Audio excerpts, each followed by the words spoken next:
Halo guys, kembali dengan saya Kali Masada dari Akademi Kripto. Di modul kali ini kita akan membahas mengenai money management. Apa sih sebenarnya money management itu? Jadi money management ini seperti katanya ya, yaitu adalah manajemen tentang uang. Di sini akan dibahas mengenai bagaimana cara kita melihat uang dan bagaimana cara kita mengelola uang, terutama ketika kita melakukan aktivitas trading atau investing di market cryptocurrency. Jadi istilah money management atau istilahnya orang bilang MM ya, ini sangat berpengaruh dengan MM yang lain, yaitu adalah mind management. Jadi kita tidak akan mungkin bisa berhasil dalam trading atau investing ketika kita tidak memperbaiki cara pandang kita tentang uang.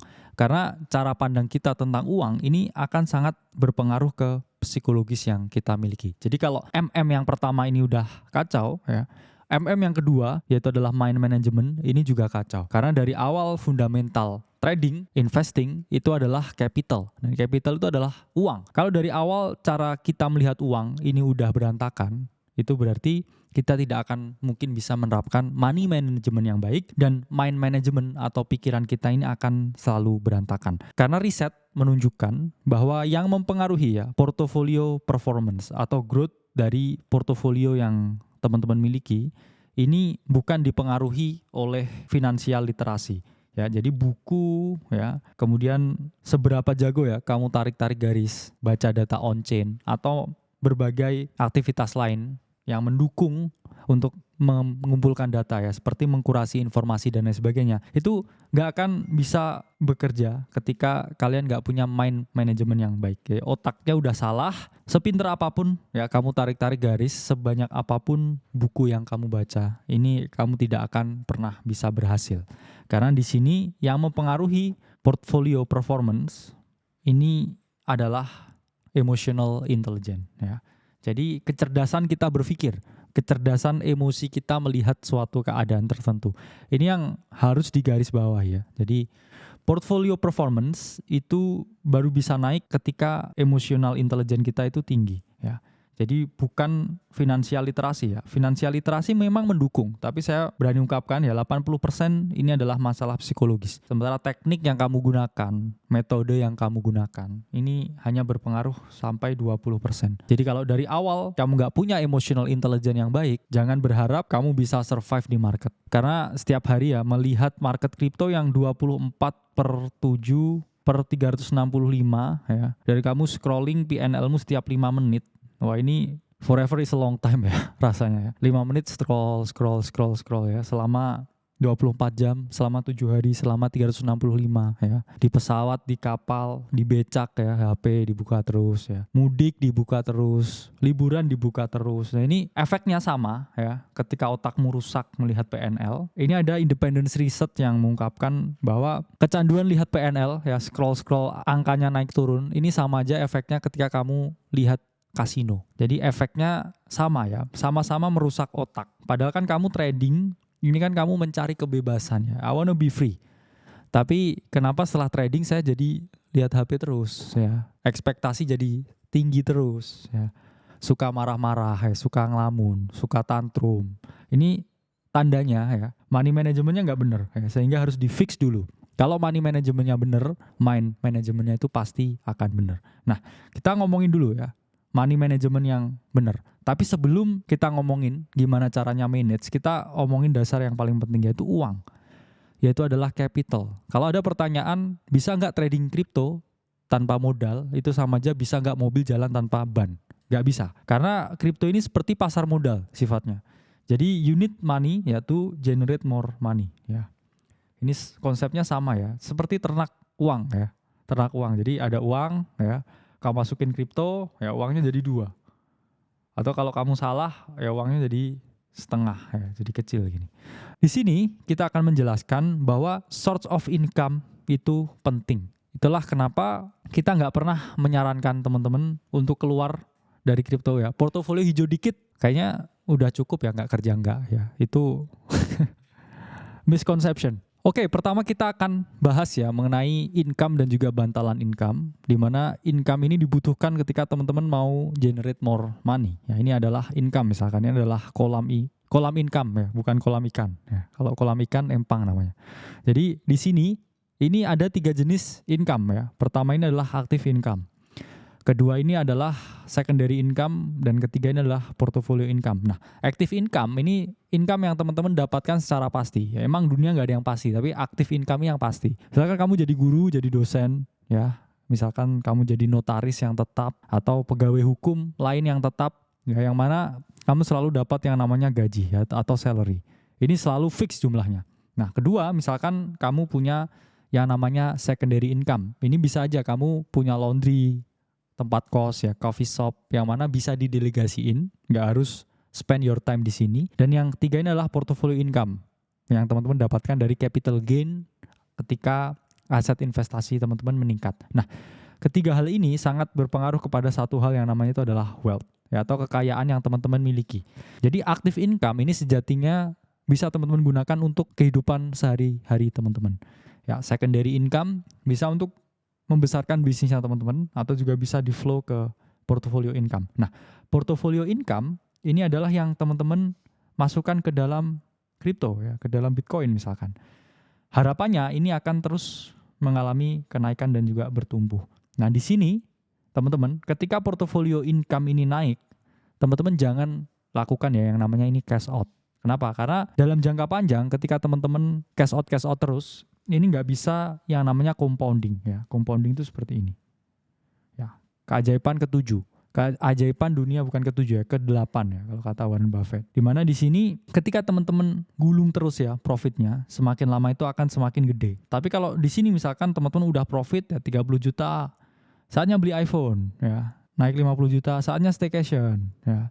Naik 50 juta lagi ya, oh ke Thailand asik nih. Ya, teman-teman putus ya kurvanya di sini. Dan teman-teman starting from zero again ya. Itu yang namanya adalah kesalahan ya ketika teman-teman menggulung portofolionya. Tapi kalau teman-teman portofolionya digulung ya, biasanya kan 100 ya. Ini misalkan. Kalau teman-teman membeli koin ya, ini kan biasanya 10. Anggap aja 100 ini naik 1000%. Ya. Berarti naik 10 kali lipat. Berarti jadi 1000. Teman-teman ketika membeli koin bukan hanya 10 lagi tapi 100 dan seterusnya. Inilah efek bola salju ya, atau yang kita sebut sebagai compounding effect. Makin lama makin gede. Itulah kenapa nggak pernah saya sarankan ketika portofolio income-nya ini bertambah besar, terus teman-teman rotasiin ke active income-nya ya. Beli mobil ya. Gedein coffee shop-nya dan lain sebagainya. Take profit. Ya, itu nggak pernah saya sarankan. Kenapa? Karena cycle di kripto ini masih sangat panjang ya. Sekali cycle 4 tahun dan ada cycle-cycle selanjutnya. Jadi nggak ada alasan buat menyerah ya. Jangan menyerah kalau kata The Massive ya. Jadi terus digulung ya, supaya portofolionya ini tambah lama, tambah gede. Bahkan ketika 2 tahun ya, saya trading kripto ya, dari modal 30 jutaan, ini lebih sedikit ini kayaknya. Ini saya nggak pernah yang namanya withdraw ya, cash out ya. Bahkan ketika saya mau cash out itu saya mikirin bisa di cash out beneran gak ya duitnya ya. Karena saya anggap aja ini uang monopoli, uang game. Itulah kenapa mental saya sangat in-check ya. Bukan cek ya, tapi in-check ya. Mental saya itu selalu terjaga karena saya nggak bisa dan nggak pernah mikir ini di luarin duitnya bisa dibuat apain ya. Jadi saya terus gulung. Oh ternyata udah banyak ya, ternyata bisa beli rumah ya, beli mobil ya. Baru saya mikir ya cara cash outnya seperti apa. Nah ini yang teman-teman harus lakukan juga ya. Jadi jangan masuk kripto udah mikir, wah duitnya ini bisa buat apa ini ya. Kamu desperate dan Tuhan membenci orang yang desperate. Ya, saya dari dulu tuh selalu berdoa minta kebahagiaan ya, tapi nggak pernah dikasih ya. Dikasihnya duit terus. Itulah kenapa saya tambah pusing ya. Makin lama tambah pusing, semakin banyak duit. Kata Drake ya, more money more problem ya. Bring me motherfucker problem ya. Itu kata Drake ya. Jadi itulah kenapa teman-teman nggak pernah boleh desperate ya. Ketika mau masuk ya, udah tahu gajinya sekian, punya secondary income sekian, dan juga punya portfolio income sekian. Baru di situ ya teman-teman generate lagi more money ya untuk di active income-nya ya. Naiklah jabatan ya. Biasanya jadi manajer, sekarang jadi kepala ya. Lama-lama jadi direktur, kan nambah terus gajinya. Berarti lifestyle-nya juga bisa meningkat. Terus misalkan punya secondary income ya, coffee shop-nya tambah rame ya, buka cabang di berbagai tempat. Ya, terus kemudian portofolionya ya, Bitcoin-nya meningkat terus makin lama. Nah, ini yang dinamakan cara membangun wealth. Dan ini enggak serta-merta terjadi dalam waktu semalam ya. Kalau semalam ya itu bangun candi ya, Candi Prambanan ya, untuk Roro Jonggrang. Itu semalam, itu pun masih semalam. Ya enggak ada yang tik ini ya. Jadi nggak ada yang instan ya. Semua itu butuh yang namanya proses. Nah, kita bahas sekarang alokasinya ya. Misalkan saya punya 100 juta, terus kemudian mau saya investasikan ke kripto ya. Di sini apa yang harus saya lakukan? Di sini kita bisa membedahnya ya ke dalam 2 skenario, yaitu adalah skenario yang pasif dan juga yang agresif. Apa itu skenario yang pasif ya? Skenario yang pasif ini misalkan teman-teman alokasikan 100% ini di market spot. Apa itu maksudnya? Ya teman-teman bisa mengalami kenaikan ketika harga suatu aset itu naik. Kalau turun rugi ya. Ini ketika teman-teman mau pasif. Tapi kalau teman-teman mau agresif, teman-teman juga bisa split 70-30. Jadi 70 di market spot, 30-nya di market derivatif. Apa itu market derivatif? Itu adalah market di mana teman-teman bisa berdagang posisi 2 arah ya, posisi naik atau turun. Ketika teman-teman berdagang posisi turun atau sell short, ini ketika harga suatu aset turun, ini teman-teman bisa memperoleh keuntungan. Nah, dulu derivatif ini fungsinya adalah untuk hedge ya, tapi sekarang dijadikan suatu alat untuk spekulasi. Nah, 30% di derivatif ini pun memiliki risiko yang sangat tinggi karena 70%-nya di spot juga, ini juga risikonya tinggi ya.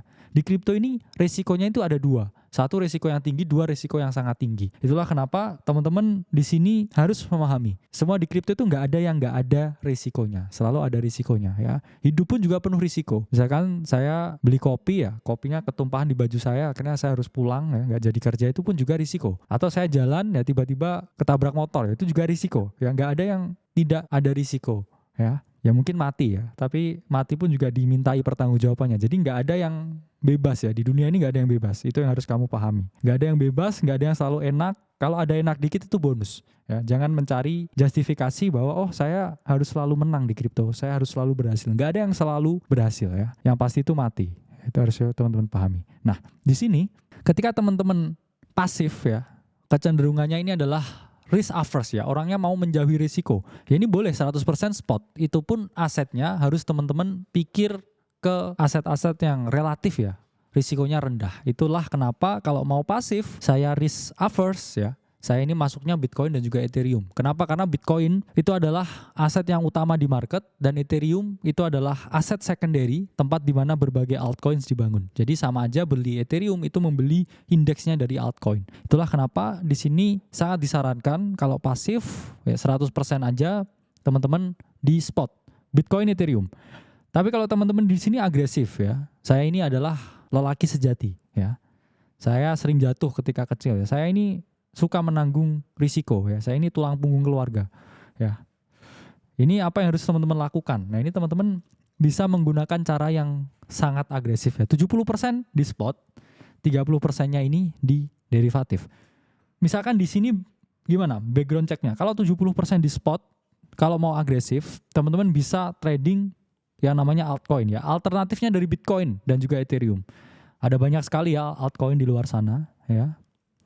Tapi nggak semuanya bagus ya. Sama seperti memilih jodoh ya. Banyak wanita di luar sana ya. Tapi yang bagus mungkin 1 atau 2 ya. Cuman ini 1 ya, ini 2. Kalau kamu pas milih yang salah, ya apes ya. Ini seperti memilih altcoin ya. Jadi itulah kenapa teman-teman harus pahami, harus ada skill set khusus ya. Ketika kamu mau meriset sesuatu. Kalau kamu nggak bener ya risetnya, ya kamu apes ya. Salah memilih. Itulah kenapa ya. Penting sekali yang namanya diversifikasi. Karena kita nggak tahu bisa milih yang busuk telurnya ya. Jadi bukan jodoh ya ini. Kalau jodoh 1. Kalau yang lain boleh diversifikasi. Investasi harus diversifikasi ya. Ketika teman-teman di sini beli altcoin ya. Ini dari modal 100 juta misalkan. 70%-nya ini mau teman-teman masukkan ke market spot. Berarti teman-teman untuk di spot ini kurang lebih uangnya adalah 70 juta. Nah dari 70 juta ini jangan dibelikan 1 altcoin, ya kan? Habis lihat margin call, wah saya punya 70 juta nih ya, super agresif. Saya ini pemberani nih, langsung ya, harta tahta manta, semua dibelikan manta. Ya, mantap gitu ya. Langsung dibelikan, dihantam semua di manta ya. Turun 5% mulai deg-degan ya. Turun 15% mulai pucet ya. Turun 20% udah mulai linglung ya. Turun 30% ngarang-ngarang cerita sedih ya, turun 50% langsung hate comment di TikToknya Aceh. Nah ini yang terjadi ketika kamu nggak bisa menerapkan portofolio sizing yang benar. Ya, dari uang 70 juta, ini maksimal kalian masuk ke dalam satu aset, ini adalah 10% dari modal yang kamu miliki. Ya, jadi analoginya seperti ini. Ini ada 10 slot ya di sini. Ya, di mana masing-masing slot ini isinya adalah 7 juta. Yang mana alokasi untuk membeli manta misalkan ini hanya satu ya alokasinya dari 10 slot yang kamu punya. Sementara di sini teman-teman pun juga harus split ya, masuknya ini harus di split. Apa artinya? Kalau misalkan mau masuk 7 juta, ini nggak perlu dihantam sekali masuk. Misalkan marketnya lagi bergerak seperti ini ya, atau seperti ini. Nah ini teman-teman bisa average buy-nya ya. Di sini mungkin beli 1 juta ya, beli lagi 1 juta. Di sini lagi beli 2 juta. Di sini beli 3 juta misalkan. Nah ini ketika teman-teman split entry-nya, harga rata-rata teman-teman masuk ini di sini. Ya, ini average price-nya ini di sini. Tapi kalau misalkan teman-teman di sini all in ya, harta tahta mantap di sini langsung masuk semuanya 70 juta ya di sini. Ini ketika market ada berita perang kayak kemarin, ketika mendadak ya ada hal yang tidak mengenakan ya di market. Ini apa yang terjadi ya, teman-teman portofolio ini akan mengalami penurunan ya atau drawdown. Di mana di sini ketika semuanya dimantah ya 70 juta ini dimantah ya, harta tahta mantap, tiba-tiba mantapnya ini drop 30%. Apa yang terjadi? Kamu langsung minus 21 juta. Ya. Anggap aja hampir ya, ini 21 juta ini hampir 3 slotnya ini udah langsung hilang ya. Padahal kamu bisa diversifikasi di sini. Ya. Masih banyak telurnya yang bisa dibagi ke berbagai tempat yang berbeda. Itulah kenapa maksimal untuk satu koin itu adalah 10% dari alokasi, dan dari 10% ini nih teman-teman split juga ya. 25% misalkan per entry, 25% per entry, 25% per entry, 25% per entry. Dan golden rules ini adalah 30% dari uang yang kalian miliki ini harus stay liquid. Apa artinya? Artinya selalu ada penurunan. Selalu ada downtrend, selalu ada event yang tidak kalian harapkan terjadi. Itulah kenapa di sini teman-teman harus 30% ini liquid. Berarti 30% dari 70 juta berapa? Kurang lebih 21 juta. Jadi 21 juta ya. Kalau misalkan di sini udah dibelikan koin A, B, C, D, E, F, ini G, ini 30%-nya ini harus stay liquid. Kenapa? Kalau misalkan ada dip di market, ini kamu masih bisa beli ya. Dan ketika kamu bisa beli, ini pun bisa kamu gunakan untuk tujuan jangka pendek ya. Misalkan di sini beli ya, terus dia di sini bounce, ya ini kamu jual ketika dia naik 2 kali lipat ya. Untuk kemudian kamu lindungi ya portofolio kamu yang di sini mungkin lagi floating. Itulah kenapa di sini selalu penuh dengan ketidakpastian ya. Yang pasti itu cuma mati. Ya, jadi di sini harus teman-teman pahami cara mengalokasikan portofolio itu dengan benar. Nah, selanjutnya kita akan bahas ya masalah di market derivatif. Nah, market derivatif ini memiliki manajemen yang berbeda. Karena teman-teman bisa memperoleh keuntungan ketika harga naik dengan long. Tapi teman-teman juga bisa memperoleh keuntungan juga ketika harga ini turun dengan melakukan short. Nah, derivatif ini jauh lebih sulit. Kenapa? Karena biasnya ada 2 ya. Sebelumnya kan, biasanya cuma naik. Kamu nggak akan mungkin salah posisi. Ketika marketnya naik, saya bilang naik ya. Kamu grow ya portofolionya. Tapi kalau misalkan, hari ini long apa short ya? Marketnya naik dulu ya, panik ke stop loss shortnya ya. Terus habis itu, ini kayaknya waktu long nih ya. Habis itu ditarik dulu turun, apa short ya saya? Itu kebingungan ini ya, paradox of choice ini yang menyebabkan kamu gak akan pernah bisa fokus grow your portfolio. Itulah kenapa fokus, yaitu kuncinya nomor 1. Dan itulah kenapa derivatif market ini bukan buat pemula ya. Mental kroco ya, jangan main kripto ya. Main gundu ya, lebih baik main gundu. Jadi di sini harus teman-teman pahami, ketika di market derivatif ini ada sesuatu yang namanya itu adalah risk per trade. Apa itu risk per trade atau RPT? Ya, bukan RBT. RBT itu ringback tone. Nah, ini RPT, risk per trade. Ini adalah jumlah yang kalian risikokan ketika kalian salah. Manusia itu tempatnya salah ya. Saya ingatkan, bot trading terbaik di dunia itu 40% akurasinya. Jadi kalau kamu bisa lebih baik dari itu 50-60%, kamu udah ngalahin bot trading yang performanya ini sangat baik. Jadi risk per trade ini adalah jumlah yang kalian risikokan. Idealnya risk per trade itu adalah 1% dari total portofolio. Misalkan saya punya 10 juta ya, saya mau main future 10 juta. 1% dari 10 juta ini berapa? Ini adalah 100.000 ya. Dan kalau kamu tarik ya, kamu tokenisasi 100 juta ini ke dalam jumlah yang lebih kecil. Ini ada 100 teman-teman.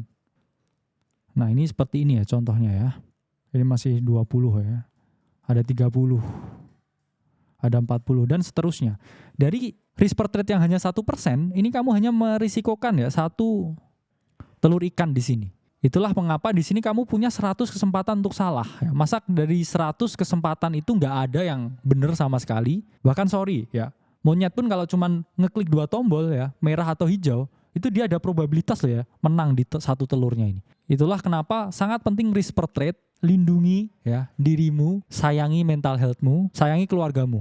Jangan all in ya, habis itu salah langsung pamer cerita sedih. Karena hidup ini menyedihkan, saya tahu hidup ini menyedihkan, tapi kita nggak boleh pamer-pamer terus cerita sedih ya. Berarti ada konsep yang salah. Di risk per trade, ini teman-teman memahami bahwa teman-teman punya kesempatan 100 kali salah ya. Bayangkan kamu 100 kali salah dimaafkan. Ini analoginya misalkan kamu punya 100 nyawa ya. Kucing ini misalkan ketabrak 100 kali tapi masih hidup. Tapi kalau ketabrak ke 101 gimana bang ya? Ya mati ya. Tapi di sini teman-teman harus pahami ya.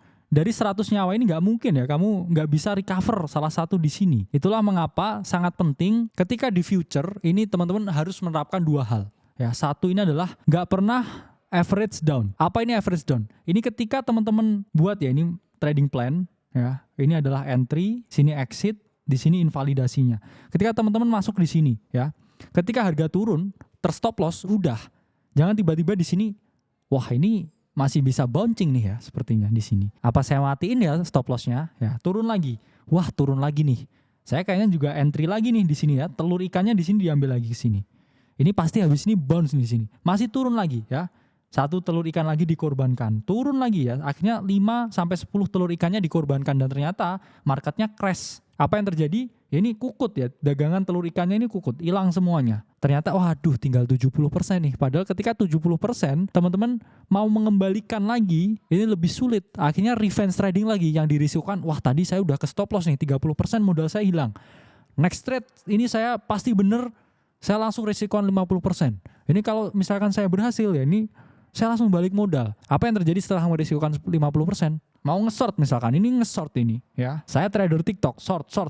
Ternyata malah marketnya reverse ya, kamu kehilangan semuanya. Ya you lost everything.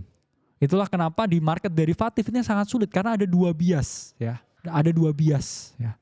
Inilah kenapa di sini harus teman-teman pahami, selalu pakai fixed entry. Jadi nggak ada yang namanya average down. Kedua, jangan hedge ya. No hedging. Hedging itu apa? Misalkan di sini teman-teman pasang posisi long ya. Saya long di sini. Ternyata masih ditarik turun ya. Posisi longnya ini nggak di close, oke? Tapi di sini ya udahlah saya di sini short juga ya. Ternyata di sini udah open short ya. Malah marketnya naik ya. Ini negatif, ini juga negatif. Terus ternyata dia masih turun, masih copi-copi di sini. Yang long ini udah negatif, short ini udah negatif ya. Keringatnya udah segede jagung ya, udah kayak wah, apa yang harus saya lakukan ya? Apakah pinjol? Ya, jangan seperti itu ya. Itulah kenapa never average down. 2 ini sangat berpengaruh terhadap kesehatan psikologis teman-teman dan keberhasilan jangka panjang ketika teman-teman trading. Money management is everything. Itulah kenapa risk per trade ini sangat penting dan teman-teman jangan pernah hedging, jangan average down. Dan di sini kalau risk to rewardnya 3:1, kamu merisikokan 1, kamu mendapatkan 3, ini kamu nggak perlu menang semuanya. Misalkan kamu 5 kali trading, ya di sini menang, di sini kalah, di sini menang lagi, di sini menang lagi, ya. Terus habis itu terakhir kalah. Kalau kayak gini, ya skenarionya, ini sekali menang kamu dapat 3, oke? Dan sekali kalah misalkan kamu kalah 1. Ini kalau di total, ya ini 9 dikurangi 2. Kamu masih plus 7. Inilah pentingnya risk to reward ya. Bahkan skenario mungkin dibalik ya. Kamu kalahnya lebih banyak. Misalkan di sini kalah beruntun. Terus baru menang 2 kali. Nah ketika kalah min 1, terus kemudian di sini plus 3, ya ini plus 3 sama dengan 6 ya. Dikurangi 3 sama dengan masih plus 3. Bahkan ketika kamu banyak salah, kamu akan dimaafkan. Market ini adalah wanita yang sabar. Banyak kesalahan tapi terus dimaafkan. Ya, itulah pentingnya menggunakan risk to reward yang baik. Gak ada yang istilahnya menang 100%. Ya, saya selalu benar. Saya selalu ini ya. Itu gak ada. Itu hanya ada di dunia fantasi. Jadi market bekerja seperti ini. Kalau di sini kamu ngatur money manajemennya udah bener, ini otomatis pikiranmu akan sehat ya. Kamu nggak tantrum, kamu nggak marah-marah, kamu nggak penuh dengan cerita sedih, kamu nggak penuh dengan drama ya. Itulah kenapa money management is everything dan sangat menentukan keberhasilan trading teman-teman. Selanjutnya akan kita bahas mengenai mind management atau manajemen psikologis. Saya Khalid Masada dari Akademi Kripto. Sampai berjumpa di video selanjutnya.